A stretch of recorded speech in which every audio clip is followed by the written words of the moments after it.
It's a brisk sail away from Punta Arenas this afternoon, and the seaborne pursuit is headed south along the coast of continental South America, following the Strait of Magellan toward the Pacific Ocean. This afternoon is officially labeled as scenic cruising as we make our way along the Brunswick Peninsula.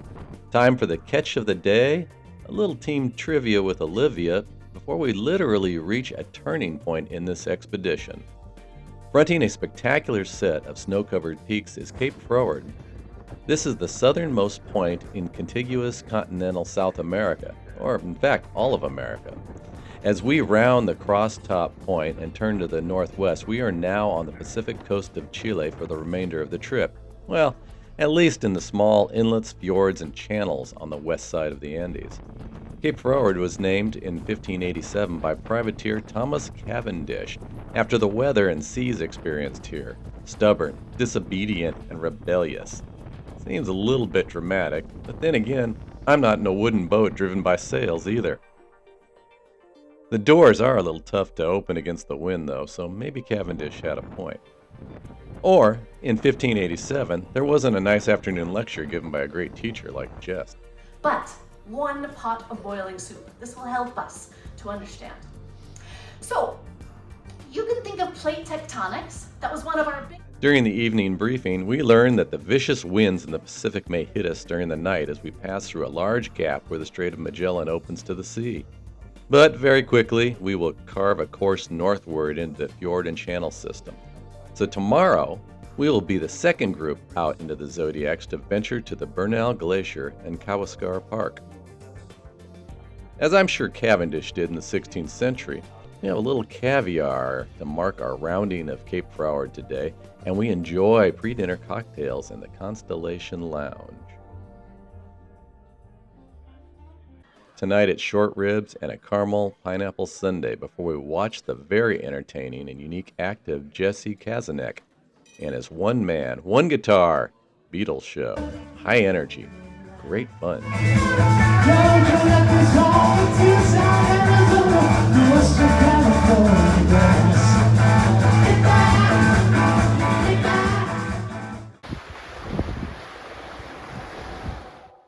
I see today we are being greeted by Patagonia without her sunny makeup and after what must have been a bad night's rest.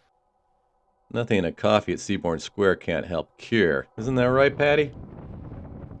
At least get us enough light for our morning doobie intro to our expedition day. Good morning, everybody. And this morning we're in Fjord of the Mountains, and we've got a little snow, a little sleet, a lot of beautiful mountains, and a very narrow, small fjord.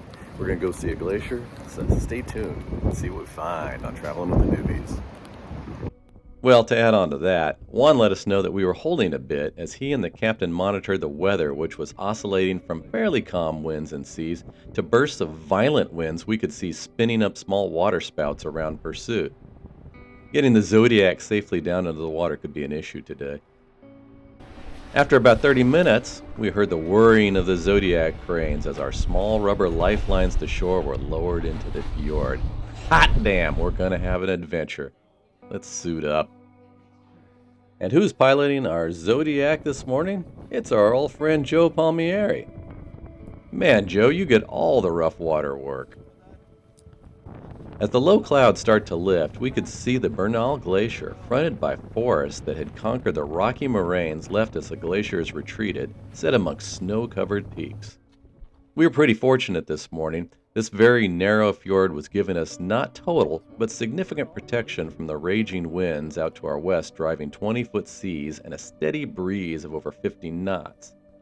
As we would soon see, however, the protection was not total. From a latitude perspective, we are still in the furious 50s. We are at 52 degrees south this morning, and the only land masses on the planet at or below 52 degrees south is continental South America and Tierra del Fuego. That is until you get to Antarctica, which starts in the 60s. So winds basically can travel unobstructed around the Earth until they slam into this portion of South America. Now, when we get to the Bruggen Glacier tomorrow, we finally get to the roaring 40s. That sounds better, right? Magellanica, This is the devil's fruit. Ooh. It's interesting. In Falklands, it's considered not edible, but it is edible. And the reason for it is because they don't have any Indians.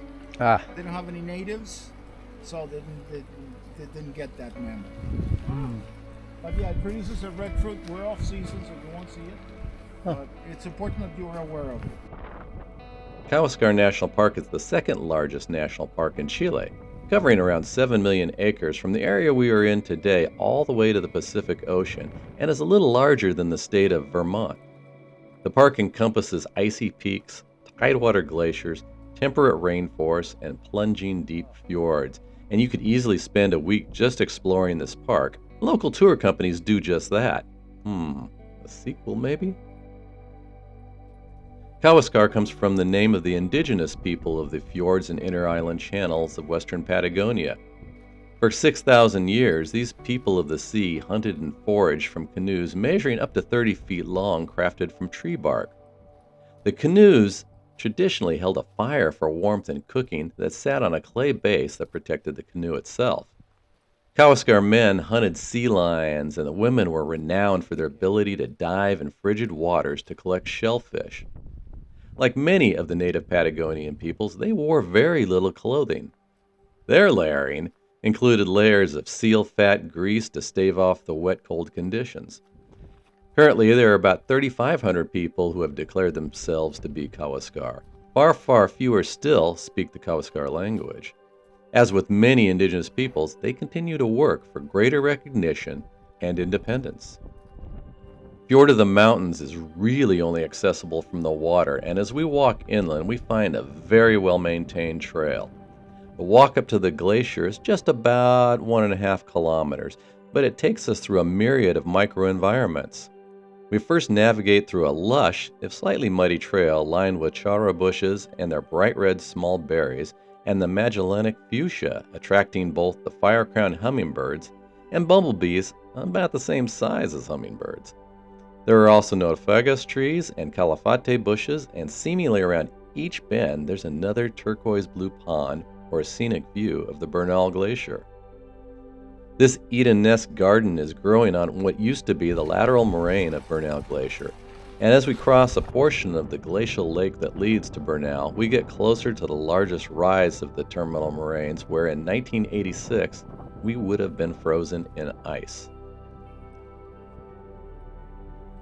Bernal Glacier has retreated between 1.5 and 1.8 kilometers in the past 40 years. It is melting almost before our eyes, and warming climate in this stretch of Patagonia means that far less snow is falling on these lower altitude mountains. Yearly snowpack that doesn't melt being the life force of glacial ice. Even as Bernal retreats, we see intense beauty in the deep blue islets in the glacial face. On massive stones left beached by the glacier, there's also beauty in the yellow and orange lichens thriving more than a half mile from the ice. As ice retreats, we also get a glimpse into the variety of rock this glacier has cut through and moved over the eons.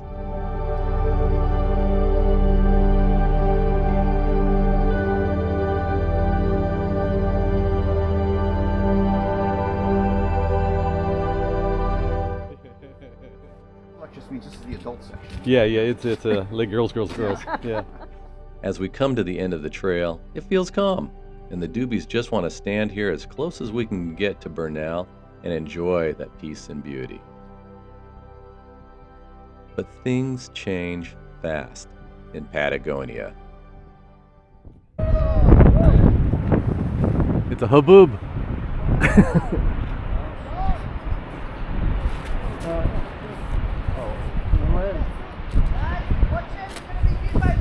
Yeah.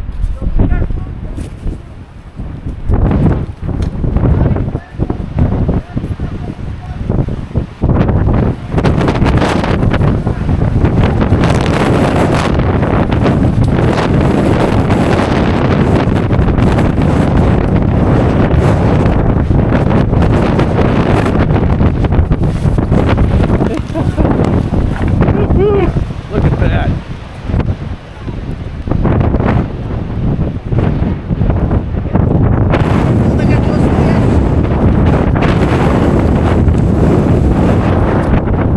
Oh, look at the waterspout forming. Ah. The screaming winds that had been climbing the western walls of the Chilean fjords had broken over the top and unfortunately knocked down one of our fellow travelers from Australia, who was left with a nasty-looking cut on her skull. Any clothing that wasn't strapped down was swept out toward the lake, and another guest was pushed down nearly to the lake bed, but no injuries there. Isaac and the rest of the expedition team carry full first aid provisions.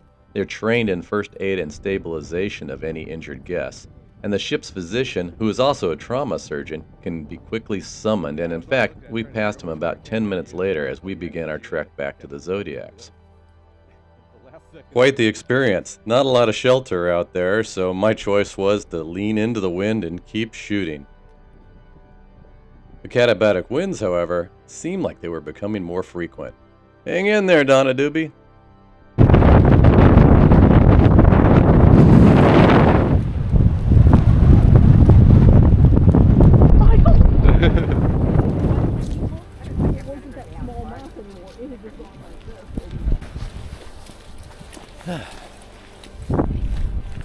Wild stuff.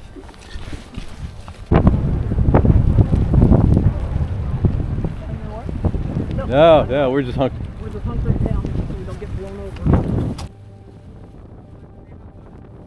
Back in the Zodiac, hey, it's Joe again.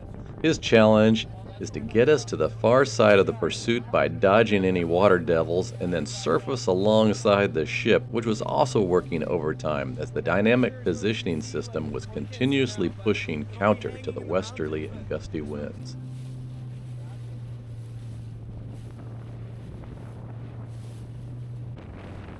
Now that's a proper adventure. A little warm-up, anyone? Tempting, but I think I'll stick to another latte.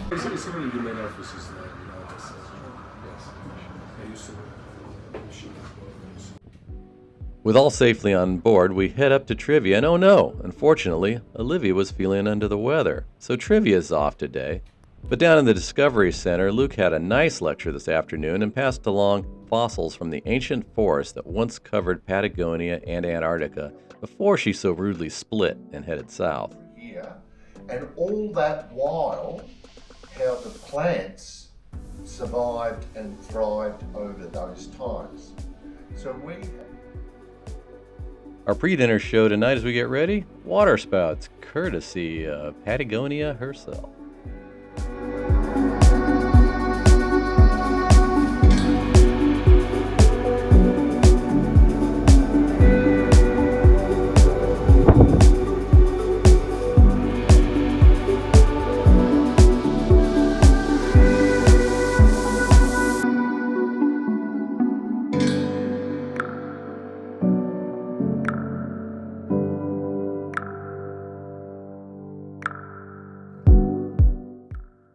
At the nightly briefing, Orange Group was first up, and Juan announced it would be a 7:45 a.m. call to the Zodiacs for us, to the bemusement of the other groups who chuckled, and they had a good laugh until each group realized that we're being called down in increments of 10 minutes. So we're all going to be hitting the water before the sun's fully up tomorrow. So take that, jackasses.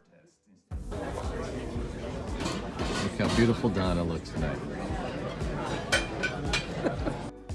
Something special was truly going to happen tomorrow. Join us next time and see.